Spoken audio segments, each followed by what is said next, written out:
Magandang araw mga kaibigan. Medyo malungkot na balita itong bigyan natin ng opinion reaction ngayon. Post ni Rob Rances, isinare niya ang post ng SMNI na kung saan yung pahayag ni VP Sara, nandun siya sa Netherlands ngayon, bibisita. Nagbigay na po si Tatay Digong ng kanyang huling habilin kung sakaling mamamatay siya sa Netherlands. Ito, basahin ko. Ito ang pahayag ni VP Sara. Nagbigay na siya ng kanyang mga huling habilin. Sabi niya, kung saan daw siya mamamatay, doon daw siya i-cremate. Kung mamamatay daw siya dito sa Netherlands, huwag na daw iuwi yung kanyang katawan sa Pilipinas. Ipa-cremate lang daw siya dito. Vice President Sara Duterte, July 8. Post gikan sa masa alang sa masa. So, I don't know kung ano ang status ngayon ni PRRD, yung kanyang well-being ba. Bakit ba siya nagsasalita ng ganito? Nawawalan na ba siya ng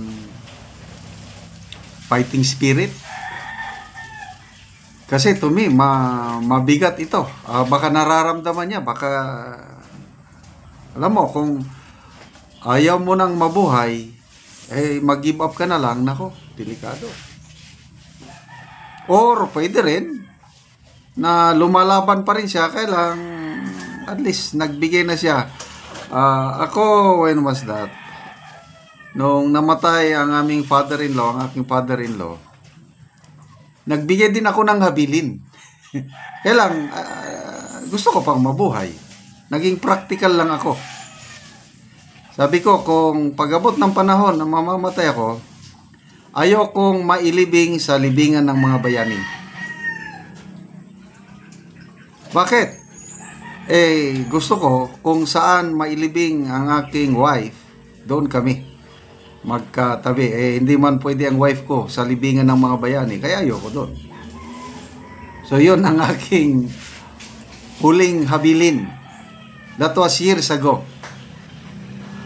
I don't know, sabi naman ng aking mga anak, hindi.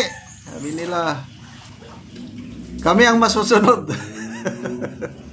Gusto daw nila kung mailibing sa libingan ng mga bayani, wala na akong magawa. Basta at least nagbigay na ako. Gusto ko magkatabi kami ng aking wife kung saan kami mailibing. So, ganun yun.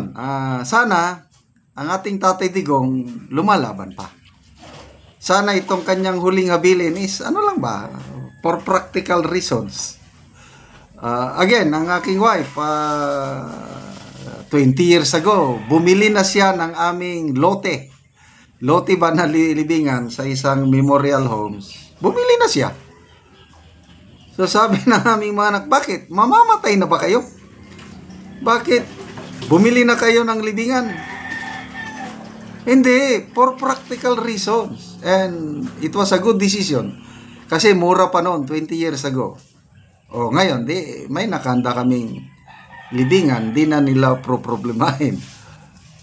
Ganyan kasi lahat tayo mamamatay. Ang ating Tatay Digong, kikita niya, 80 plus na siya, doon na siya papunta. But I hope na lumalaban pa rin. Tayo, gusto nating, di ba, bring home PRRD now. Ako, dasal ko kada umaga na pabalikin niya o palabasin ang aking hiling sa Panginoon every day. Interim release lang. Pwede na. Pag makalabas siya, kung saan mang bansa siya dadalhin, kung doon siya abutin ng last na hininga, okay na lang. Ang mahirap yung malagutan siya ng hinga dyan sa loob ng kulungan. Yun ang mabigat. Kaya pagdasal po natin ang fighting spirit ng ating Tatay Digong na makakabalik pa siya. Kasi he does not deserve to be there in the first place. The best president that we ever had. Wala nang makakatalo sa kanya. Yung kanyang build. Yun yung, to me yung greatest accomplishment niya para sa akin is yung build. Kaliwat kanan ang mga infrastruktura. Every time na magpunta kami sa aming farm, yung pinasimento niyang kalsada, damandama ko yung kanyang pagmamahal sa ano. Kasi diyan nagsimula ang infrastruktura nung panahon niya, build. Ngayon, pinagpatuloy ko build better more, kailan wala, I'm sorry, sa akin wala na akong masyadong nakikitang build better more. Napupunta na ilan yung utang natin pa itong Marcos administration, naka more than 4 trillion na ang utang. Naka 3 years pa lang yan Saan daw napunta? Ang daming sinasabi ni Jose Claire Castro. Ang tumawa ko doon, napunta daw sa ayuda. Binigay daw sa ayuda. Sige, salamat. Napunta sa ayuda. So, magbasa lang ko sa mga comments. Margeric, sabi, first time I cried for a president, I felt protected during his term. Ako rin. So, after yung build niya, next accomplishment niya na hindi ko makalimutan yung sense of security natin at saka sense of pride. Ang mga ibang lahi, bilib sila sa ating presidente. Kayo mga OFWs, yung mga comments nyo sa aking mga vlog na very proud kayo bilang Pilipino nung panahon ni Tatay Digong dahil ang inyong mga amo, sinasabihan kayo na magaling ang inyong presidente Digong. So, sense of pride. Silito Herrera, PRRD knew this from the beginning. He accepted his fate. That's why he always said they would go after him, that he would rot in jail and die for the love of his country. Anyway, lahat tayo mamamatay man. Ang aking natutunan dyan is only one life will last. Only what's done for Christ. Only one life will soon be passed. Only what's done for Christ will last. Pag alis natin sa mundong ito, ano ba ang nagawa natin para sa Diyos? Yun. That's our legacy. Kaya, habang buhay pa tayo, ako, buhay pa, I am living my life to serve the Lord. Dahil yun, magtatagal yun. Okay, salamat mga kaibigan sa inyong pagsubaybay sa ating channel. Nakakatulong kayo ng malaki sa Tribong Talandig ng Bukidnon. Ang income sa channel na ito is pantulong sa tribo.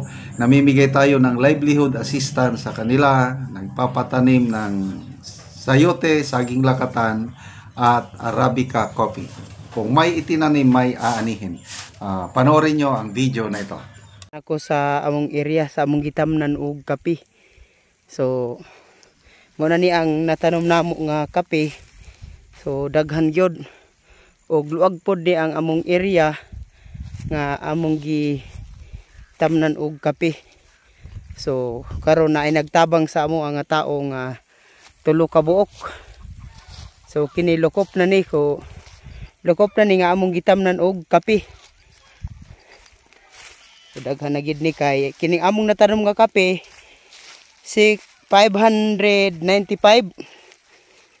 nakapunuan. So kini nagtuo mi ani kung kaluoy sa Ginoo nga makaharvest mi nga makahuas mi ani sa kalisod. So muna ni siya. So nindot kaayo nga seedling. Makita gyud nato nga muna ni ang among area. So upod ni ang makita nga among lakatan. Mo ni ang una namong tanom nga lakatan nga 240. Lakatan mo ni siya padulong sa Ilaya. Maayong hapon diya. Tanom og kape. Okay. Aron mabuhi atong mga pamilya, makapresila ta. So muna ni sila ang nagtabang sa amoa. Tabang tani kay Sa among pagpananom og kape.